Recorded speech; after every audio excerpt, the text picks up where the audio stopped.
Our next speaker is Layne Turner, the head of Lehigh County's Drug and Alcohol Program. He's our local overdose statistician. He's truly the boots on the ground guy in the fight against the opioid epidemic, and he's going to talk about the scope of the opioid epidemic. Layne.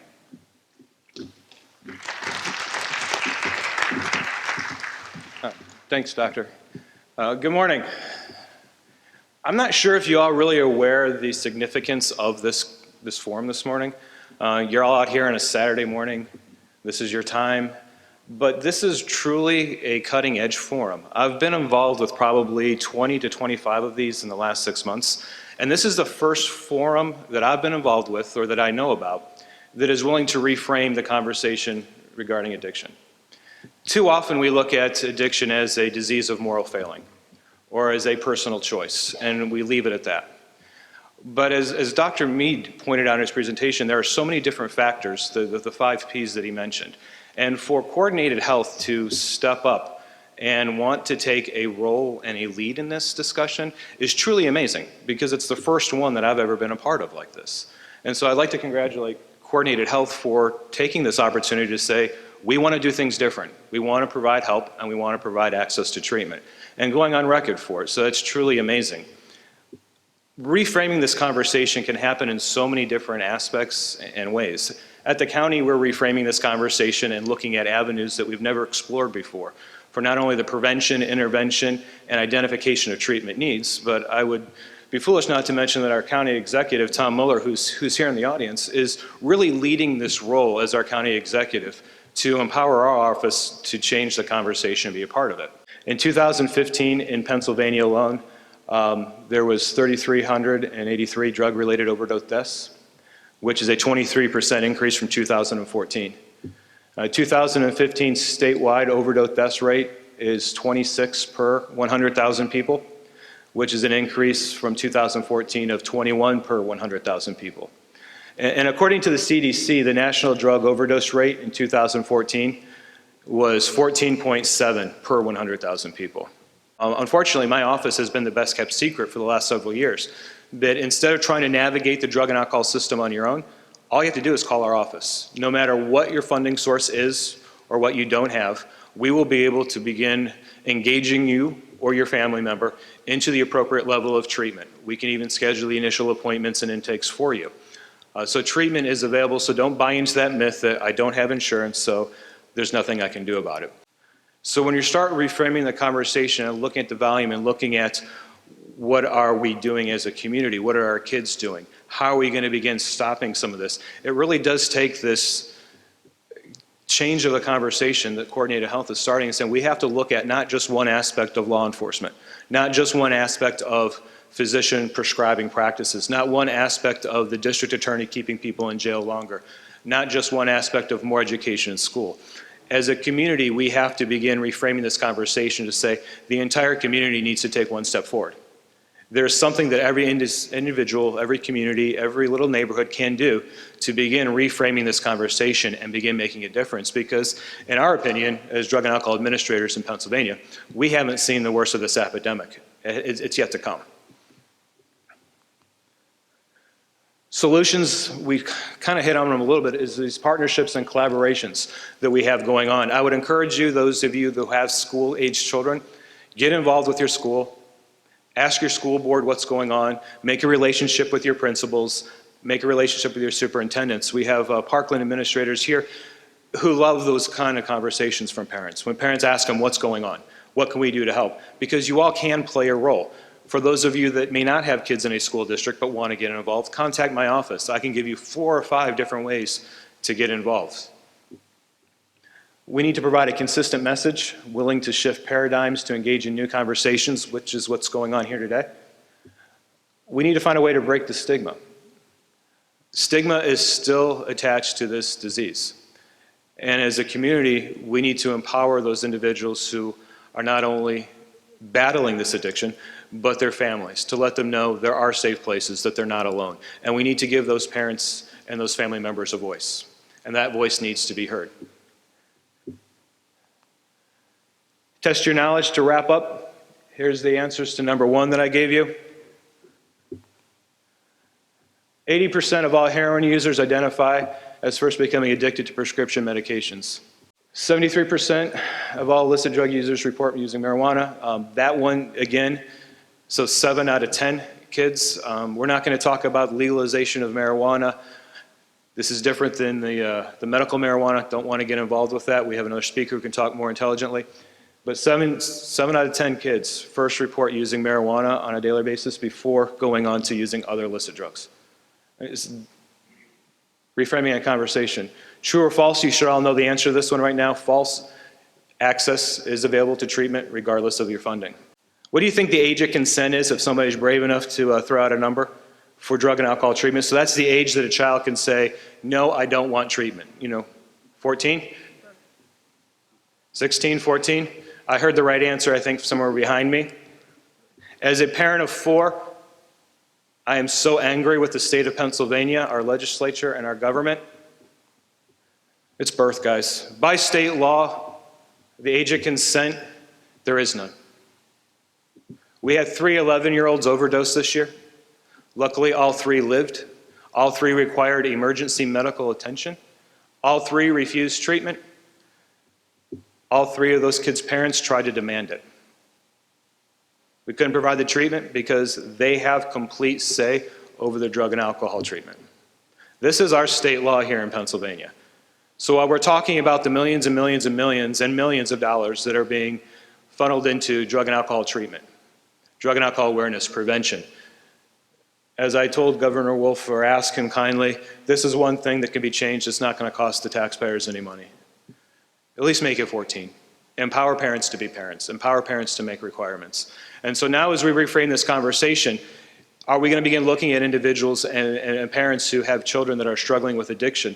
Are we going to look at them different? Because now we know, in essence, a lot of these parents are powerless. No matter how hard they try, what they do, the system is stacked against them. So we need to be aware of that, not only as a community, but as a medical community as well, to know that we need to start asking a different type of question to our kids. On April 30th, the National Take Back Day, over 1,500 pounds of medication. We went with an average co-weight of half a gram. 1,360,776 pills. So we do have medication drop boxes in each of our police departments. As Sergeant Smith indicated, they'll be coming to the Pennsylvania State Police. Medication take-back boxes are available at the Lehigh Valley Health Network sites. If you work at Air Products, they've put one at Air Products for their employees as well. So getting the medications off the street, getting what you're no longer using or have expired, getting them disposed of correctly is critically important. Here's just a listing of some of the data that I referenced today, but thank you all for being here.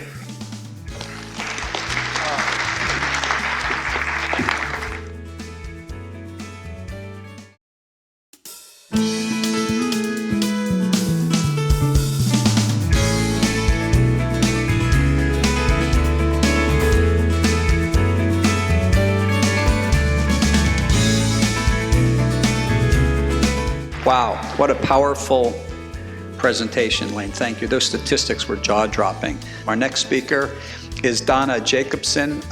You will quickly notice that she is not indigenous to the Lehigh Valley, but she is a parent that's going to tell her personal story and involvement with opioids and her involvement with support groups. Donna.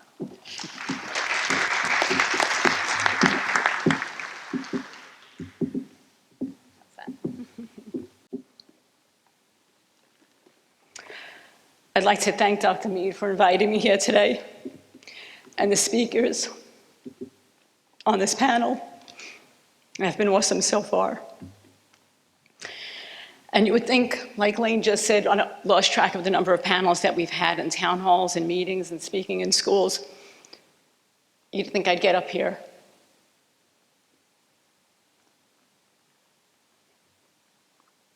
and not shed a tear.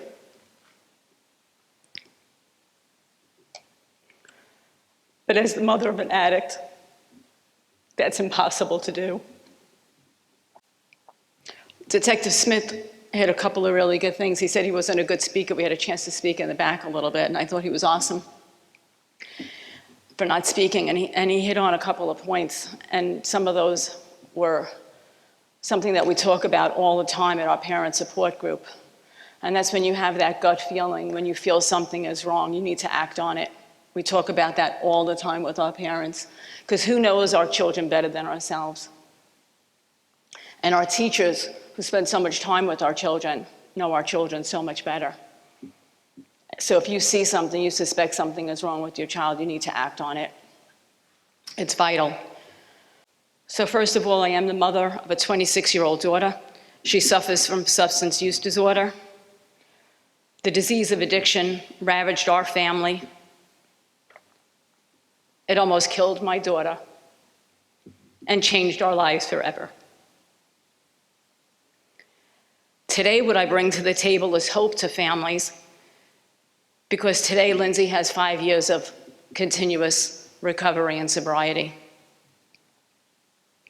Today, I can offer hope to families that find themselves in the same situation that we found ourselves back in 2010 at the height of her addiction. Today, I consider myself blessed, and I am grateful for where our family is. However, I must always remember that this insidious disease can come knocking at our door when we least expect it. I must stay educated. I must be alert. I must be ready, because like any disease, there is a possibility of relapse. Today, I facilitate the Karen Parent and Family Support Group. We meet on Thursdays in Allentown. I sit on the advisory board with Layne Turner for the Lehigh County Drug and Alcohol Abuse. I was honored to be asked to sit on that board a few years ago when my daughter became involved in the county. When she was in college, she was doing an internship with Layne. We had the pleasure of meeting Layne. Lindsay had the pleasure of working with him. And I got involved on the advisory board. And what that has done is helped me to stay educated. And I bring that education and that information back to parents on a weekly basis. And it's not only weekly, it's daily, because my phone rings every day. And it's a parent calling to say they need help. And as Layne said, that help is available in this county. And I don't care if you have insurance or you don't have insurance, that help is available. Today, I advocate on a daily basis for all those that suffer from substance use disorder. My family is actively involved in prevention, education, treatment, and recovery in this community. Most important thing to understand about my daughter's journey is what we're discussing today, and that's the opioid epidemic. I have permission to repeat Lindsay's story to you and only tell parts of it. But at the age of 13 or 14, Lindsay will tell you that she picked up that first drink, and it was just sipping alcohol in my home when I had a party, and there was some leftover drinks. Did I know that was going on? Did I see that? Nope. Smoking weed followed, and it was done on an occasional basis. What Lindsay said is she liked the feeling of not feeling, so when she drank or smoked, it covered up all of those feelings. That's what's happening to our children. So they're masking those feelings. They're self-medicating. And that's what Lindsay did. Because at 17, she was prescribed Xanax. She went to the doctor suffering from anxiety, overachiever in school, and all the pressures she was feeling. And what our doctor did was he prescribed Xanax. What our doctor did not do was he did not ask us if there was drug or alcoholism in our family. So what was the potential for Lindsay possibly becoming addicted to that? It was very high, because there is alcoholism and drug addiction on both my side and my husband's side of the family. That question was not asked to us. She was prescribed Xanax, and I didn't know how addictive it was. And at 17, she did take it as prescribed and did not take it very often. It wasn't until she was 20, and she was in college, and she had a 1.5-year-old daughter, and was trying to cope with life in a different way, that she remembered how good she felt with that Xanax. And the Xanax quickly went from Xanax to other drugs, Percocet, Vicodin, quickly went to cocaine, ecstasy. And when all of that got too expensive, she started snorting heroin. And when she couldn't get high enough quick enough, she was able to put a needle in her arm. She did that for about a year. until she went into her first rehab. And that's when her journey of recovery began. Some of the symptoms that should have been obvious to me, I didn't realize. Other symptoms were her pinned out pupils, which goes hand in hand with opiate use. I had no clue. She was always scratching. She was always itchy. Couldn't understand what that was all about. What was she allergic to all of a sudden that she was always itching? She had lots of black and blue marks on different parts of her body, and especially on her legs. I didn't know that that's where she was shooting the heroin. Changes of her friends, neglecting her activities, eventually her personal hygiene, severe weight loss, isolation. It made us realize that she needed help. Once she finally got that help, it took a couple of times, it took a couple of tries. Relapse rate is high, especially for heroin use. She went to a detox program. She did outpatient care. And eventually, through the information we started learning from seeing our drug advisor and our counselor and going to the parent support group, I learned that we needed to set some boundaries in our home because it was our home and we had to take our home back. And some of those boundaries included that if Lindsay were to use drugs in our home, she was not going to be able to stay in our home. And how do you say that to a 20-year-old child who has a 1.5-year-old grandchild that you're now raising? We do believe in the 12-step program. There are many paths to recovery. I also today believe in medically assisted treatment for our addicts. Years ago, I thought total abstinence was the only answer. Today, I know that that's not true. Methadone, Suboxone, Vivitrol are what are keeping our kids alive.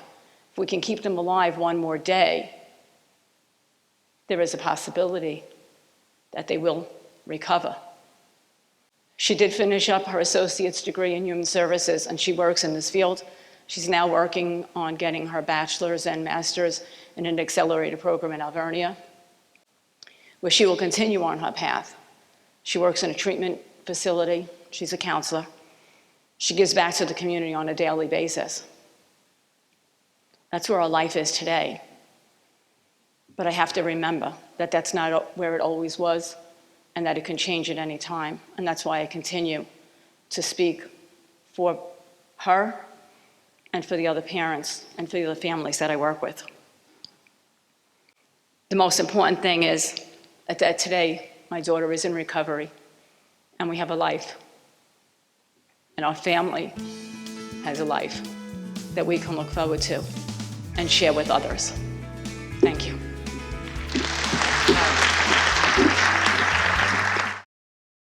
Donna, thank you for the courage to share that very personal, painful, and powerful story. We commend your bravery. I have 3 patients that are going to talk 2 minutes apiece and give their experience with opioids after major surgery, some positive and some negative. Let me introduce Ron Geary first. I had both of my knees, total knee replacement. Sorry, doctor, it should have been resurfacing. I had my left knee done in this past November, and I had my right knee done this past March. I was blessed because I had no pain at all through surgery, my recovery, and my physical therapy. At the most I took was an ibuprofen. My right knee, same procedure, but every surgery is different. I went through the surgery, recovery, and physical therapy. All I experienced was I had 2 nights of what they call that night pain, and mine wasn't really a pain, it was more of an ache, and I just took ibuprofen and went back to sleep.